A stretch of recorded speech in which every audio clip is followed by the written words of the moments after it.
आज हम बात करेंगे all basic concept, basic lecture for all concept of polynomials. तो सारा कुछ कवर होगा यहाँ पर। पिछले 2 लेक्चर भी मैं बना चुका हूँ, तो इस बारे में हम लोग बात करेंगे कि एक पदी मोनोमियल्स, द्विपदी बायनोमियल्स, त्रिपदी ट्राइनोमियल्स कैसे होते हैं। तो जस्ट आप लोगों को ऑलरेडी मैं बता चुका हूँ कि जिसमें जस्ट एक पद होता है उसको एक पदी, जिसमें 2 पद होते हैं उसको द्विपदी, और जिसमें 3 पद होते हैं उसको त्रिपदी बोलते हैं। तो सबसे पहले हम लोग यहाँ पर कुछ एग्जाम्पल देख लेते हैं। आपको बारी बारी से एक एक चीज में एक्सप्लेन करूंगा। तो सबसे पहले यहाँ पर देख सकते हैं, सपोज मैंने यहाँ लिखा 2x, यहाँ पर एक पद दिख रहा है, यहाँ पर 3x स्क्वायर, यहाँ पर भी आपको सिंगल दिख रहा है, यहाँ पर 4 लिख दिया मैंने, यहाँ पर 5u स्क्वायर लिख दिया, यहाँ पर 6y लिख दिया। तो रैंडमली आप कुछ भी लिख सकते हैं, केवल आपके पास जो है एक सिंगल पद होना चाहिए, या उसको हम मोनोमियल बोल सकते हैं या एक पदी बोल सकते हैं। ओके फ्रेंड्स, ये आपको समझ आया होगा। नेक्स्ट हम चलते हैं अब द्विपदी या बायनोमियल्स की तरफ। बायनोमियल क्या होते हैं?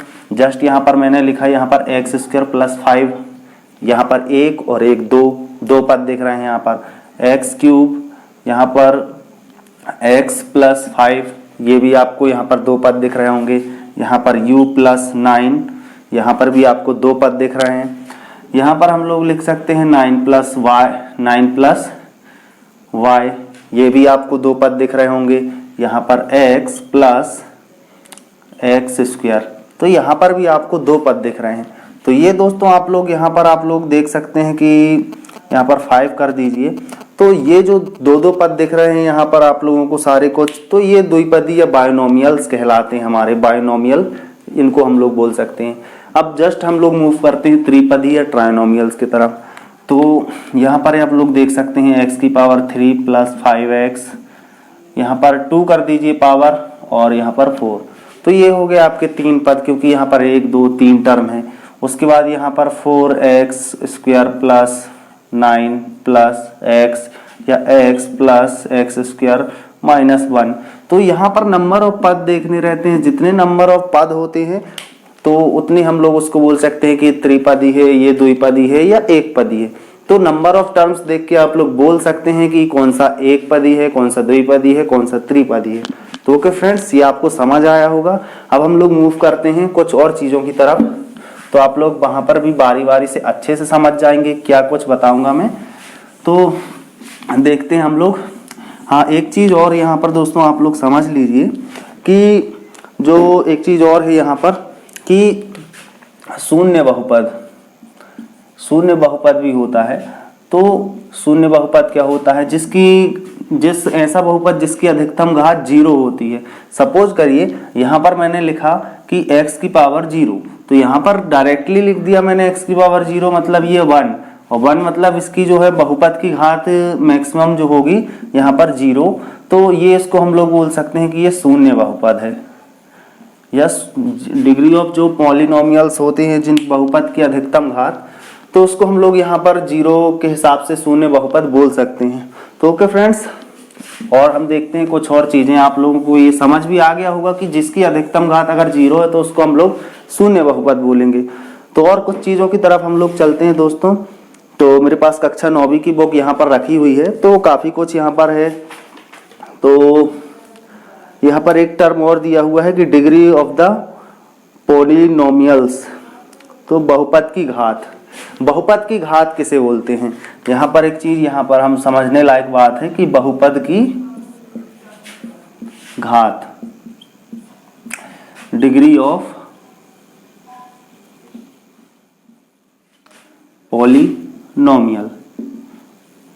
तो डिग्री ऑफ पॉलिनोमियल क्या होता है या बहुपद की घात क्या होती है?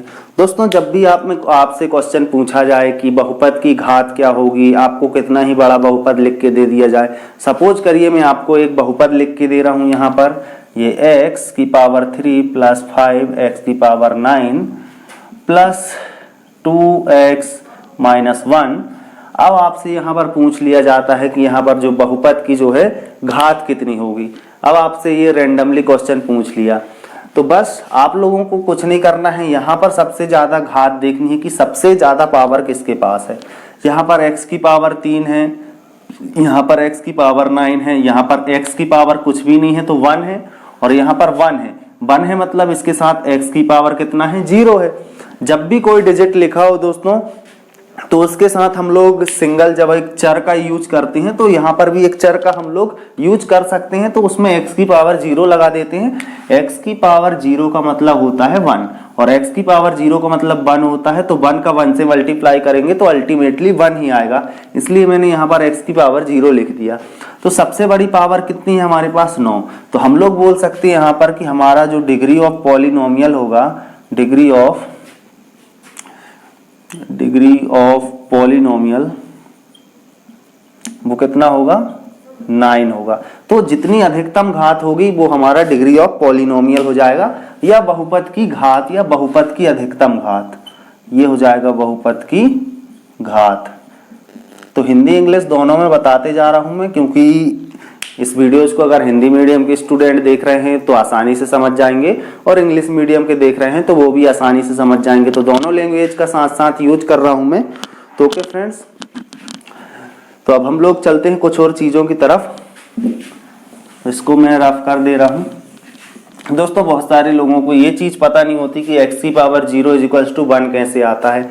ये आप लोगों को मैं कुछ आने वाले लेक्चर्स में इसके बारे में और डिटेल में बताऊंगा, क्योंकि अभी हम लोग यहाँ पर पॉलिनोमियल्स के बारे में पढ़ रहे हैं और कुछ बेसिक क्वेश्चन हैं।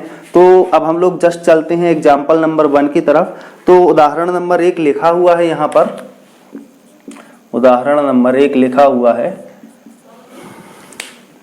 कि नीचे दिए गए बहुपद की, यहाँ पर मैं बुक उठा ले रहा हूँ और बुक से आप लोगों को सीधे करवा दे रहा हूँ कि नीचे दिए गए बहुपद की घात ज्ञात कीजिए। तो यहाँ पर लिख ही दे रहा हूँ मैं, नीचे दिए गए बहुपद की घात ज्ञात कीजिए। तो ये ज्ञात करने के लिए बोल दिया गया है दोस्तों हम लोगों को। तो हम लोग देखते हैं, क्वेश्चन लिखते हैं बारी बारी से और कौन कौन से क्वेश्चन है हमारे पास। तो सबसे पहले हमारे पास यहाँ पर 3 क्वेश्चन लिखे हुए हैं। ये पहला क्वेश्चन यहाँ पर x की पावर 5 माइनस x की पावर 4 प्लस 3, और सेकेंड क्वेश्चन दिया हुआ है दोस्तों यहाँ पर 2 minus Y square minus Y cube plus 2y की पावर 8, और थर्ड क्वेश्चन लिखा हुआ है दोस्तों यहाँ पर 2। तो ये एग्जाम्पल नंबर 1 है, और एग्जाम्पल नंबर 1 में यहाँ पर हम लोगों के पास 3 क्वेश्चन दिए हुए हैं और हमसे पूछा गया है कि प्रत्येक बहुपद की घात ज्ञात कीजिए। तो जस्ट बहुपद की घात अभी मैंने आपको समझाया कि बहुपद की घात मतलब डिग्री ऑफ पॉलिनोमियल, मतलब कि हम लोगों को यहाँ पर बताना है कि अधिकतम घात कितनी होगी। तो अधिकतम घात कितनी होगी दोस्तों, पहले वाले क्वेश्चन का हल कर लेते हैं हम लोग। तो यहाँ पर हम लोग लिख सकते हैं, हिंदी मीडियम वालों के लिए मैं बता रहा हूँ कि यहाँ जो है चर की अधिकतम घात जो होगी, अधिकतम घात यहाँ पर देख सकते हैं आप लोग 5 और 4 कौन सी घात पड़ी है, यहाँ पर x की पावर 0 कर सकते हैं। 5 और 4 में 5 बड़ा है, तो हम लोग बोल सकते हैं कि यहाँ पर चर की जो अधिकतम घात है वो 5 होगी, और 5 जो हो जाएगा हमारा बहुपद की घात हो जाएगी। तो यही होगी हमारी बहुपद की घात। तो ओके फ्रेंड्स, ये समझ गए होंगे आप लोग। अब नेक्स्ट क्वेश्चन में चलते हैं। जस्ट यही है, आप लोग यहाँ पर भी देख सकते हैं कि इसका हल लिख के हम लोगों को करना है। और यहाँ पर 2 दिख रहा है, यहाँ Y square Y cube Y की पावर 8, तो वाई की पावर 8 दिख रहा है, यहाँ पर 2 3 8। अब हम लोगों को यहाँ भी अधिकतम घात देखना है, यहाँ पर 8 दिख रहा होगा आप लोगों को। तो यहाँ हम लोग बोल सकते हैं कि यहाँ पर चर की अधिकतम घात 8 है। तो ये हो जाएगा हमारा चर की जो है अधिकतम घात 8 हो जाएगी। तो हम लोग बोल सकते हैं कि हमारे बहुपद की जो घात है, या यहाँ पर हम लोग बोल सकते हैं 8 हमारे जो है बहुपद की घात होगी। ओके फ्रेंड्स, अब हम लोग मूव करते हैं और अपने क्वेश्चन नंबर 3 की तरफ। तो यहाँ पर हम लोग देख सकते हैं कि यहाँ पर हम लोगों को हल लिखना है। उसके बाद हम लोगों को यहाँ सिंपली 2 दिया हुआ है। अब हम लोग यहाँ पर ये नहीं डिसाइड कर सकते कि इसकी घात कितनी है। तो यहाँ पर मैंने एक लॉजिक बताया था आप लोगों को दोस्तों कि जब भी 2 के साथ कोई चर नहीं है तो उसके साथ हम कोई भी चर और उसमें पावर 0 लगा देते हैं तो वो सेम रहता है। मतलब कैसे यहाँ पर समझा रहा हूँ कि 2 में अगर हम x की पावर 0 लगा दें, या 2 में हम y की पावर 0, या 2 में हम z की पावर 0, या कुछ भी अल्फाबेटिकली लिख के उसकी पावर को 0 लगा देते हैं, तो आंसर हमारा 2 ही रहेगा, उसमें कोई भी चेंज नहीं आएगा। तो यहाँ पर हम लोग बोल सकते हैं कि चर की जो है अधिकतम घात कितनी होगी दोस्तों, अधिकतम पावर जो होगी वो होगी 0। और अगर 0 हो रही है तो हम लोग इसको बोल सकते हैं कि 0 हमारे जो है बहुपद की घात होगा।